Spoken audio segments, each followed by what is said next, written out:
Welcome to the deep dive, where we cut through the noise, sift through the sources, and pull out those key insights and surprising facts to get you truly well informed. Today, we're plunging into a recent compilation of global AI news from July 30th and 31st, 2025. What a whirlwind couple of days for AI innovation. It truly has been. The AI landscape isn't just shifting, it's practically reshaping itself daily. This compilation offers a fascinating cross-section of where the innovation, investment, and yes, even the significant challenges are right now. Our mission for you today is to unpack these headlines, explore the underlying tech, and discover what truly matters for your understanding of this rapidly evolving field. Sounds like a plan. From AI streamlining your HR nightmares to powering global defense and even, well, fundamentally altering how you interact with your favorite music app, we're going to cover some ground. Let's get into it. All right, let's kick things off by looking at the significant capital flowing into AI. This money isn't just changing hands. It's a powerful indicator, right, of where investors are betting on the next wave of transformation. Absolutely. And what's striking is the sheer diversity of this investment. It's not just focused on one sector. We're seeing funding hit everything from the foundational core of AI processing to how businesses manage their most mundane yet crucial operations. It really speaks to a fundamental reimagining of how things get done across the board. So what does this wave of investment mean for the startups making real waves? Let's start with Tzafon, a Swedish AI startup. Right, Tzafon. They just pulled in 8.3 million. Wow. Yeah. Big funding. And it's for their light cone tech. Which is on-device AI, right? Exactly. So think AI running right there on your machine, not just up in the cloud somewhere. Okay, so faster responses, more private maybe, because the data stays put. Precisely. Enhanced privacy, faster responses because there's no network lag, and yeah, often it can work offline too. And they're pushing beyond just processing data you mentioned. They want AI that takes actual action. What does that mean in practice? That's the key difference. It's moving from AI that, just reads your screen or summarizes a document to AI that can actually book that appointment or order those supplies or execute a complex workflow based on what it learns about your habits. So really autonomous digital assistants. That's the goal. If we zoom out a bit, this highlights a critical trend, bringing AI closer to the user, not just for convenience, but for genuine autonomy. It's about reducing friction and pushing towards these truly autonomous agents. It's a new paradigm, really. Okay, next up. How about making customer interactions less painful? Because honestly, who hasn't been stuck in some awful automated phone tree or chatbot loop? You're definitely not alone there. So that brings us to Brainfish. They're an Australian company, big U.S. presence too. They just raised $6.4 million. For what exactly? Better chatbots? It's more than that. They call it an AI-powered customer experience platform. They're using generative AI and computer vision. Computer vision, how does that fit in? Well, imagine it analyzing screen recordings or user interactions in real time to literally see where you're struggling with an app or website. Huh? So it offers proactive support. It tries to identify your pain points before you even file a ticket. Okay, that's clever. Shifting from reactive fixes to actually anticipating the problem. Exactly. And they're claiming, pretty dramatic results. 70–90% fewer support tickets, 30–40% happier customers. They've already served over 5 million users, so it's not just theoretical. It makes you think, doesn't it? How often do you wish a system just knew what you needed? Right. This is a prime example of AI evolving customer support. From fixing things to intelligently preventing issues, it changes the whole customer journey. Okay, moving on. For those of us trying to navigate the markets, which, let's face it, can feel impossible sometimes, AI is stepping in there too. Indeed. Lightyear, their European investment platform, just secured $23 million. They're expanding their AI-driven tools across, I think, 25 European countries. And what kind of tools are we talking about? Things like features called Why Did It Move? Pretty self-explanatory, explains stock price changes. Then there's Bullseye Bears Say for balanced views, and lightning updates for personalized market news hitting your feed fast. So it's basically democratizing market analysis, taking tools usually reserved for big institutions and giving them to individual investors. That's exactly the point. It's about making complex financial data understandable and actionable for, the average person. You don't need a finance degree to get insights anymore. It levels the playing field. Interesting. A very different application. A very powerful one, potentially. And my personal favorite, maybe? AI helping with paperwork? Who knew AI could be the hero we needed for bureaucracy? You hit on a very real pain point there. Sparrow, an HR tech startup. And get this, they're backed by Jeffrey Katzenberg, the DreamWorks guy. Really? Okay, they must be serious then. What are they doing? They raised $35 million to use AI to just slash the complexity around paid leave management. Think about everything involved. Legal compliance across different states or countries, insurance details, payroll integration, HR policies. It's a nightmare. Oh, I can only imagine, especially for big companies. Exactly. They help about 1,000 clients, big names too, like OpenAI and Reddit, navigate this whole minefield. So this isn't just about saving time, is it? It's about making sure things are done right during really critical moments for employees, parental leave, illness. Precisely. It alleviates this huge, often overlooked administrative headache. The insight here is how AI can subtly improve employee well-being and loyalty by handling these complex, sensitive processes smoothly. It's automating the invisible tasks that actually have a huge human impact. Okay, so we've seen the money flowing in, but as AI gets bigger and more powerful, we have to talk about the foundations, right? The hardware, the energy it eats up, and keeping it all secure. Absolutely crucial. Without sorting out the backbone, all this innovation is built on shaky ground. These developments are foundational, tackling both the huge resource needs and the inherent risks. Let's start with the hardware. The literal engines driving AI, Positron AI, a semiconductor startup. Yep, Positron AI. They just landed $51.6 million. And significantly, it's for inference-optimized hardware. Okay, remind us, inference versus training. Right. So training is teaching the AI model, feeding it massive data, super compute heavy. Inference is when the trained model actually runs, makes predictions, generates text, identifies an object. That's what happens most of the time in real-world use. Got it. So Positron's chips are for the running part. Exactly. Yeah. Their Atlas product claims, and this is their claim, 3.5 times the performance per dollar, and uses 66% less power than NVIDIA's H100, which is a major player right now, especially for generative AI. Less power is huge, and they're making them in the U.S. That's part of their pitch too, yeah. Tackling chip shortages, costs, supply chain concerns. But the efficiency point is critical.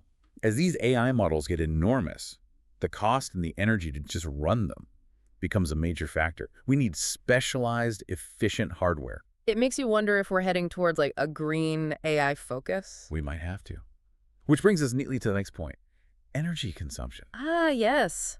This Wyoming data center proposal, this sounds wild. It is pretty staggering. The proposal is for an AI data center starting at 1.8 gigawatts. Which is how much in real terms? More power than all the homes in Wyoming combined initially. Wow. And it could potentially expand to 10 gigawatts. Oh. That's 5 times the state's entire current electricity output.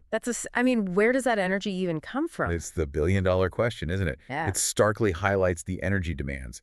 We already know a single ChatGPT query uses, nearly 10 times the energy of a Google search. This isn't just about chips anymore. It's about power grids, water for cooling. The environmental footprint is becoming a massive discussion. Okay, so we need efficient chips and a lot of power. But once it's running, how do we control it, keep it safe? Right. That brings us to security and governance. 2 companies here, Singulr AI and Cyata Security. Let's take Singulr first, US and India based. Yep. They've launched a unified AI control plane. Think of it like a central command center for all the AI being used inside a company. Why do you need that? To tackle things like shadow AI employees using AI tools without approval, which can be risky. Also data leaks, making sure AI doesn't accidentally share sensitive info, and just managing the sprawl of different AI tools popping up everywhere.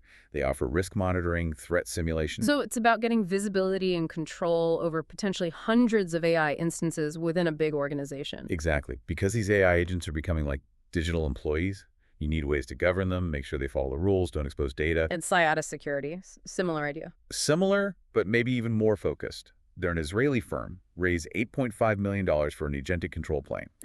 Their specific focus is reining in these autonomous AI agents. Why the focus on agents? Because these agents can do things incredibly fast. They can access critical systems, they can write code, they can trigger automated actions much faster than any human could intervene if something goes wrong. That speed creates new vulnerabilities. So Cyata helps discover these agents, track what they're doing, control their access. Precisely. Automated discovery, real-time forensics if an agent messes up, and very fine-grained access controls.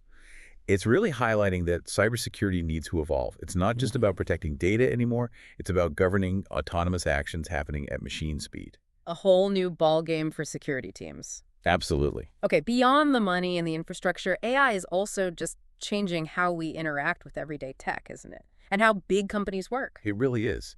This is where you see AI moving from the server room into, well, pretty much everywhere else, from very personal apps to big strategic shifts. Like Spotify, making their app more conversational. Yeah, they're deliberately moving towards conversational AI.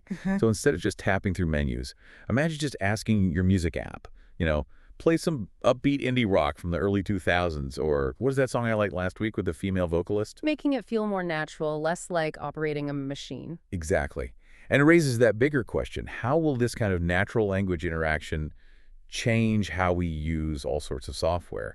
It feels like a much more intuitive way to interact with technology. Definitely. And then there's real estate. Yeah. Not exactly a high-tech industry traditionally, but AI is moving in there too. Oh, yes. There was a big merger facilitated by K1, an investment firm. They combined two leading European real estate tech companies, Micad and Singulr. And the goal.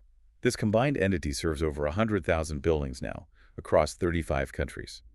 Their focus is heavily on expanding AI for things like facility management, predictive maintenance, fixing things before they break, and using AI analytics to automate building operations. So smart buildings, but on a massive scale. AI managing heating, lighting, security, maintenance. Precisely.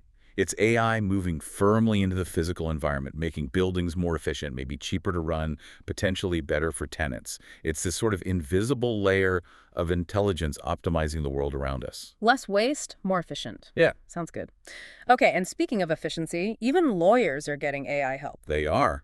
Streamline AI, a U.S. startup, raised $8.6 million. They've built an AI platform specifically for internal legal teams and companies. Doing what? Drafting contracts? More like handling the workflow.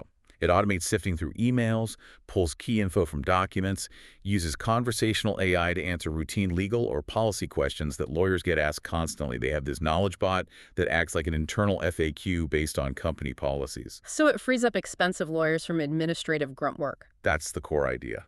Let the AI handle the routine intake and basic questions so the human lawyers can focus on the complex, high-value legal strategy and advice. Working smarter, not harder. Makes sense. Now, what about keeping us safe online? Securing digital identity. Right. Identiv introduced something called Scramble Factor. It's a new take on multi-factor authentication, MFA, but powered by AI. How's it different from regular MFA? Traditional MFA is often static. You always enter a code from an app or tap a key.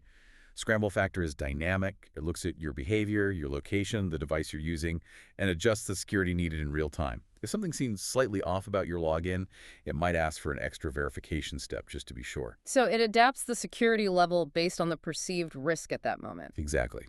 The goal is to make security stronger when needed, but maybe less intrusive when everything looks normal. Right. It's about intelligent, adaptive defense against cyber threats. Interesting. Okay, and then there's the really big one, AI in defense. Yes. VisionWave, a defense tech company, secured $50 million.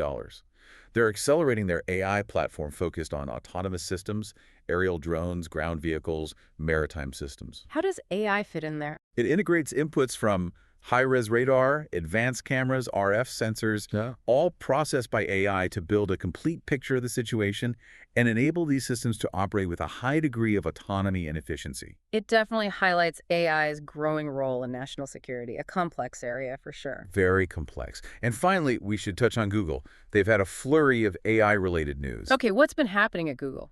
Well, first, DeepMind's AlphaEarth foundations.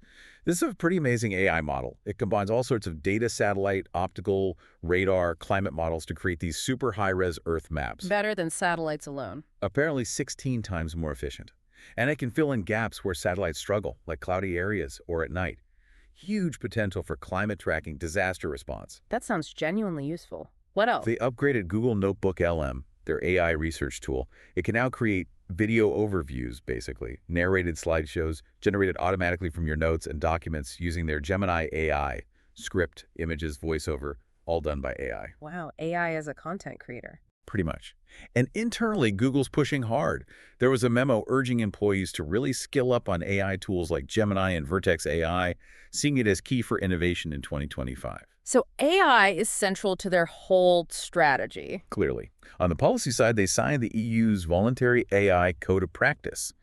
Though they did express some concerns it might slow things down in Europe, potential issues around copyright and trade secrets, it shows that tension between innovation and regulation. Right, that balancing act. And lastly, YouTube is rolling out AI-powered age verification in the US. It analyzes viewing habits, search patterns, things like that, to estimate user age. To protect younger users. Yes, the idea is to automatically disable personalized ads and add content protections for users identified as teens, using AI for online safety. So across the board with Google environment, productivity, internal strategy, policy, safety, AI is everywhere. It really illustrates the sheer breadth, doesn't it?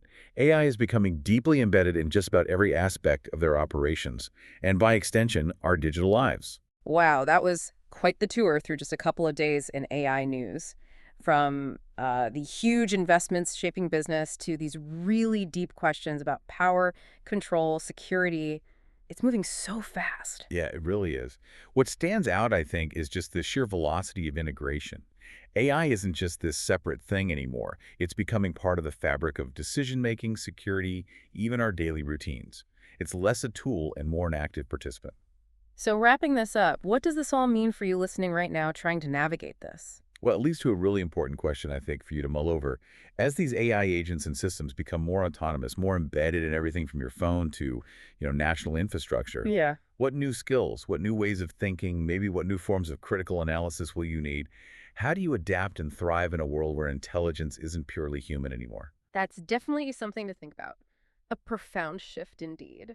Thank you for deep diving with us today. We hope this exploration sparked some new thoughts and helped you connect the dots on the incredible and, yes, sometimes challenging journey of AI.